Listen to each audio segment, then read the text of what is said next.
Hi hello வணக்கம் நண்பர்களே, அனைவருக்கும் இனிய வணக்கம். இன்றைக்கி நம்ம இந்த ஒரு வீடியோவில் எதை பற்றி பார்க்க போகிறோம் அப்படின்னு பார்த்தீங்கன்னா, கூட்டுறவுத்துறையில் வந்திருக்க தள்ளுபடியை குறித்த தகவல்களை இந்த ஒரு வீடியோவின் வாயிலாக நம்ம முழுமையாக பார்க்கலாம். ஸோ யாருக்கு இந்த தள்ளுபடி வழங்கிருக்காங்க, யாரெல்லாம் இந்த தள்ளுபடியை ஏற்றுக்கொள்ள போகிறாங்க, இந்த தள்ளுபடி மறுபட்டியல் வெளியாகாதா பற்றின தகவல்களை இந்த ஒரு வீடியோவின் வாயிலாக பார்க்கலாம். கூட்டுறவு வங்கிகளில் விவசாயிகள் பெற்ற பயிர்கடன் தள்ளுபடி செய்வது குறித்து தமிழக அரசு வெளியிட்டுள்ள புதிய அறிவிப்புகளை இந்த வீடியோ உங்களுக்கு விளக்கும். தேர்தல் வாக்குறுதிகள் அளித்தபடி முழுமையான தள்ளுபடி வழங்கப்படவில்லை என்ற அதிருப்தியில் தற்பொழுது 75,000 ரூபாய் வரையிலான கடன்கள் முழுமையாக ரத்து செய்யப்படுவதை தெரிவிக்கப்பட்டுள்ளது. இந்த வரம்பிற்கு மேல் கடன் பெற்றுள்ள விவசாயிகளுக்கு பகுதியளவு மட்டுமே தள்ளுபடி கிடைப்பதால் அவர்கள் மீண்டும் போராட்டங்களில் ஈடுபட தொடங்கிட்டார்கள். மேலும் தகுதியுள்ள பயனாளிகள் தங்களின் பெயர் இந்த பட்டியலில் இடம்பெற்றுள்ளதா என்பதை தெரிந்து கொள்ள கூட்டுறவு வங்கிகளை அணுகுமாறு அறிவுறுத்தப்படுகிறார்கள்.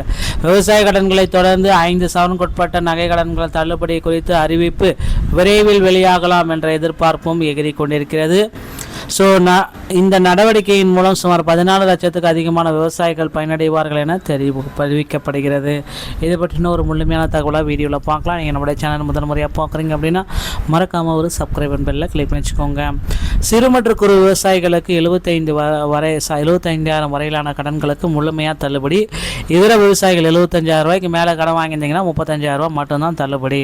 முதற் பட்டியல் 50,000 இருந்துச்சு, இரண்டாம் பட்டியல் 75,000 ரூபா மாற்றிருக்காங்க. ஸோ மூன்றாம் பட்டியலில் பார்த்திங்கன்னா முதலமைச்சர் விஜய் அவர்கள் வெளியிடுவார் அப்படின்ற ஒரு நம்பிக்கை இருக்கிறது.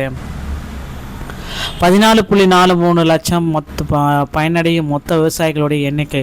கூட்டுறவு வங்கிகள் மற்றும் தொடக்க கூட்டுறவு வேளாண் வங்கிகளில் பெறப்பட்ட கடன்களுக்கு மட்டுமே இது பொருந்தும். என்னென்ன முதல் 3 ஸ்டெப் அப்படின்னு பார்த்தீங்கன்னா, நேரில் செல்லவும், நீங்கள் பெற்ற கடன் கூட்டுறவு வங்கிக்கு நேரடியாக செல்லவும், பட்டியலை சரிபார்க்கவும், புதிதாக வெளியிட்டுள்ள பயனாளிகளின் பட்டியலில் உங்கள் பெயர் இருக்கான்றதை செக் பண்ணிக்கோங்க அப்படின்றத சொல்கிறாங்க. உங்களுக்கு தகுதி இருந்தும் பட்டியலில் பெயர் இல்லை எனில் அதிகாரப்பூர்வமாக மேல்முறையீடு செய்து உரிமம் உள்ளது அப்படின்றதையும் குறிப்பிட்டு சொல்கிறாங்க.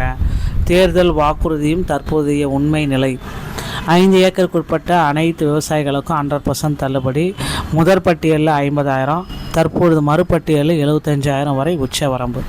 ஸோ 5 ஏக்கருக்கு மேலே இருந்துச்சு மேற்பட்டவர்கள் 50% தள்ளுபடி. முதற் பட்டியலில் இவங்களுக்கு பார்த்திங்கன்னா 5,000 மட்டும்தான் தள்ளுபடி. 5 ஏக்கருக்கு மேலே போச்சுன்னா மறுபட்டியலில் 35,000 வரைக்கும் தள்ளுபடி. இப்படி தாங்க வாக்குறுதிகளை தற்போதைய அரசாணைக்கு உள்ள இந்த முரண்பாடே விவசாய சங்கங்களின் தொடர் போராட்டத்திற்கு முக்கிய காரணம். அடுத்து என்ன நீங்கள் பண்ணலாம் அப்படின்னு பார்த்தீங்க அப்படின்னா, அடுத்து இந்த நகை கடனை தள்ளுபடியும் குறித்து விவசாயிகளுக்காக அறிக்கைகள் எல்லாமே ரெடி ஆகிட்டுருக்கு.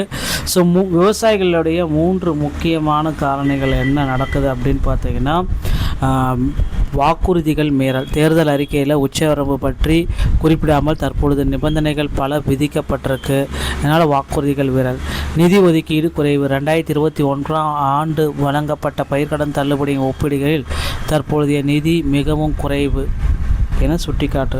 நிபந்தனையற்ற முழுமையான நிவாரணம் வேண்டி விவசாயிகள் சங்கம் மீண்டும் போராட்டத்தை முன்னெடுக்க இருக்கிறார்கள்.